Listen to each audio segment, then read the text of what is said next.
ফালাবো না, ফালাবো কোথায়? প্রয়োজনে মির্জা ফখরুল সাহেবের বাড়িতে গিয়ে উঠবো। এই যে গাড়ি দেখতেছেন, ওবায়দুল কাদেরের। আজকে অবস্থা দেখেন কি হয়ে গেছে, কি থেকে কি হয়ে গেছে। সাবধান, যারা ক্ষমতাশালী দলের লোক আছেন সতর্ক হয়ে নেতাগিরি করবেন। আসলে কিন্তু এটা আমাদের শিক্ষণীয় একটা ভিডিও। দেখেন, ক্ষমতা আজ আছে কাল নাই। ওনার জন্য ক্ষমতা ছিল, কি দাপট ছিল, আজকে উনি কোথায়? ওনার কথাটা কিন্তু বাস্তব, কথাটা খুব যুক্তি সম্পন্ন। যখন যারা ক্ষমতা আছেন ওদের থেকে শিক্ষা নেন, যে আজকে 5 বছর যদি ফুলের মালা গলায় নিয়ে আবার পরের যদি 5 বছর জুতার মালা গলায় নিয়ে দৌড়ুন লাগে, তাই এই মান সম্মানের কোনো প্রয়োজন নাই। আপনারা সঠিক মতো চলবেন, ইনশাল্লাহ যেভাবে শ্রদ্ধা মানুষের এইভাবে যেন শ্রদ্ধা মরার আগ পর্যন্ত পেয়ে যান।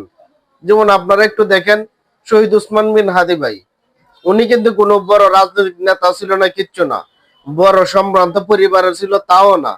অল্প দিনে উনি এমন ভাবে মানুষের মন জয় করে নিয়েছিল, আজ পর্যন্ত দেখছি ওনার কবর পাশে দাঁড়ায় মানুষ কান্দাকাটি করে।